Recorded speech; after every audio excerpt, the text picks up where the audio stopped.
2014 બાદ દેશમાં પ્રગતિ અને વિકાસની નવી યાત્રા સાથે નવ ભારતનું નિર્માણ થઈ રહ્યું છે તેમ રાજ્યસભાના સાંસદ રાકેશ સિંહાએ અંકલેશ્વર ખાતે યોજાયેલ પરિસંવાદમાં વિસ્તૃત ચર્ચા કરી હતી। જે મુદ્દા આધારિત દેશના કેન્દ્રની રાજનીતિ હતી એ મુદ્દા પૂર્ણ થયા છે।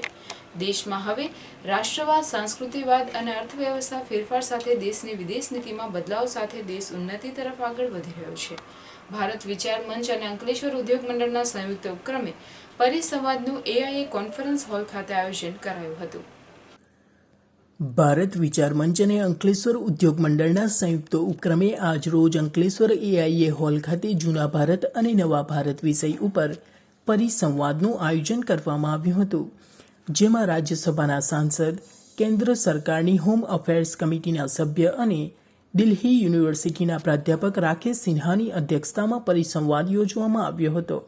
2014 પહેલાંનું ભારત અને 2014 પછીના ભારત પર યોજાયેલ પરિસંવાદમાં જૂના ભારત અને નવા ભારત પર પોતાના વિચારો પ્રગટ કરતા રાકેશ સિન્હા પહેલાંના ભારતમાં જ્યાં જ્ઞાતિ આધારિત રાજનીતિ અને સાંસ્કૃતિક વારસાના જતનની વાત થતી હતી પણ થઈ ન હતી અને 2014 બાદ રાષ્ટ્રવાદ, સાંસ્કૃતિકતા અને અર્થતંત્ર વ્યવસ્થા પર ધ્યાન કેન્દ્રિત કરી દેશની વિદેશ નીતિમાં ફેરફાર કરી નવા ભારતનું નિર્માણ કરાઈ રહ્યું છે।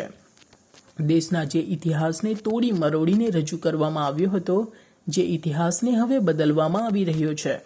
દેશમાં કેન્દ્રમાં જે મુદ્દાના આધારે કેન્દ્રની રાજનીતિ થતી હતી તેવા તમામ મહત્વપૂર્ણ મુદ્દાઓ પૂર્ણ કરી દેવામાં આવ્યા છે, જેમાં ઉદાહરણ રૂપે રામ જન્મભૂમિ, કાશ્મીર સમસ્યા, નોર્થ ઇસ્ટ સમસ્યાનો અંત સાથે ઉન્નત મસ્તકે ઊભા રહી શકીએ એવી વિદેશ નીતિમાં સુધારો કરાયો છે। સંવેદનશીલતાની વાત કરતાં તેમણે જણાવ્યું હતું કે દેશમાં અણુમથક બન્યા, ટેકનોલોજી વિકસી, પરંતુ ગ્રામ્ય વિસ્તારમાં જે સુધારા થવા જોઈતા હતા તે ન થયા હતા, જેમાં ઉદાહરણરૂપ શૌચાલયની વાત કરીએ તો 2014 બાદ કરોડો શૌચાલય ઊભા કરી ગ્રામ્ય વિસ્તારમાં ગ્રામજનોના માન સન્માન અને ગરિમા અપાવી છે। તો દેશમાં પહેલાં જે ભ્રષ્ટાચાર હતો તેને કાબૂમાં લેવા માટે અનેકવિધ પ્રયાસોને લઈ હાલ કાબૂ આંશિક આવ્યો છે। આ મુદ્દો ખૂબ મોટો છે, છતાં સરકાર આકરા કાયદા ઘડી ભ્રષ્ટાચાર નાબૂદીની રાહ માટે પણ આગળ વધી રહી છે। દેશમાં 2014 બાદ અનેક બદલાવ થયા છે અને દેશમાં કેન્દ્રની સરકારની અનેકવિધ ઉપલબ્ધિ મેળવી છે, જેને લઈ હવે આંતરરાષ્ટ્રીય ફલક પર અન્ય દેશો ભારતને વિશેષ દરજ્જો આપી જોઈ રહ્યા છે। આ પ્રસંગે પ્રજ્ઞા પ્રવાહના રાષ્ટ્રીય સંયોજક શ્રીકાંત કાટઘેરજી પણ વિશેષ ઉપસ્થિત રહ્યા હતા। બીડીએમએના પ્રમુખ હરીશભાઈ જોશી, એઆઈએના પ્રમુખ રમેશ ગાભાણી, હિમંત સિલડિયા, પ્રવીણ તરૈયા, નોટિફાઈડ ભાજપ પ્રમુખ જસ્સુ ચૌધરી તેમજ ભાજપના હોદ્દેદારો તથા વિકાસ મંચના હોદ્દેદારો પણ હાજર રહ્યા હતા। हमारी आज़ादी का आंदोलन हुआ तो वो आज़ादी के आंदोलन का मकसद सिर्फ देश को राजनीतिक स्वतंत्र करना नहीं था। भारत की आज़ादी के आंदोलन और दुनिया की आज़ादी के आंदोलन में एक बड़ा महत्वपूर्ण अंतर है। बाकी जगह सिर्फ लड़ाई पॉलिटिकल इंडिपेंडेंस की थी, हमारे यहाँ डिग्निटी की लड़ाई थी और हमारी लड़ाई में डिग्निटी के साथ यूनिवर्सलिज्म शामिल था। 1927 में जब आज़ादी कोसों दूर था तब भारत का एक डेलीगेशन, कांग्रेस उसमें के इंडियन नेशनल कांग्रेस का एक डेलीगेशन ब्रुसेल्स में एंटी अपार्थाइड कॉन्फ्रेंस, जो रंग भेद नीति के खिलाफ या जातीय भेदभाव के खिलाफ जो अंतर्राष्ट्रीय कॉन्फ्रेंस हुआ था, उसमें भारत का डेलीगेशन गया था, जिसका नेतृत्व तो नेहरू ने किया था।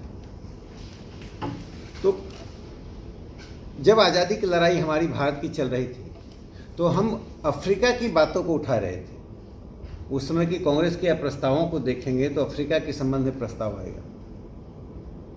तो दुनिया के सभी चीज़ों पर नज़र रखना, जिसके कारण भारत की आज़ादी के आंदोलन का एक महत्व बना।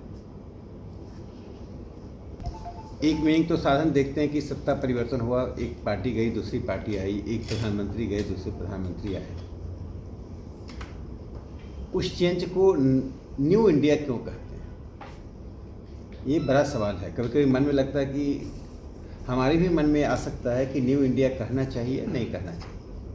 भारत को हम दो भागों में क्यों बांटे, old India and new India, वो भी आज़ादी के बाद के इंडिया को। उसी पर कुछ मेरा अपना एक तर्क है। सरकार ने कार्यक्रमों के आधार पर किया, लेकिन मैं उस तर्क के आधार पर इसको दो तीन बातें बताना चाहता हूँ। कभी आपको भी ज़रूरत पड़ती है ये बोलने में, क्योंकि गुजरात तो देश पर शासन ही कर रहा है तो आपको तो कम से कम जानना चाहिए न्यू इंडिया का मीनिंग क्या है। मीनिंग क्या है? एक मीनिंग तो साधन देखते हैं कि सत्ता परिवर्तन हुआ, एक पार्टी गई दूसरी पार्टी आई, एक प्रधानमंत्री गए दूसरे प्रधानमंत्री आए। उस चेंज को न्यू इंडिया क्यों कहते हैं, ये बड़ा सवाल है। कभी कभी मन में लगता है कि हमारे भी मन में आ सकता है कि न्यू इंडिया कहना चाहिए नहीं कहना चाहिए। भारत को हम दो भागों में क्यों बांटे, old India and new India, वो भी आज़ादी के बाद के इंडिया को। उसी पर कुछ मेरा अपना एक तर्क है। सरकार ने कार्यक्रमों के आधार पर किया, लेकिन मैं उस तर्क के आधार पर इसको दो तीन बातें बताना चाहता हूँ। कभी आपको भी ज़रूरत पड़ती है ये बोलने में, क्योंकि गुजरात तो देश पर शासन ही कर रहा है तो आपको तो कम से कम जानना चाहिए न्यू इंडिया का मीनिंग क्या है।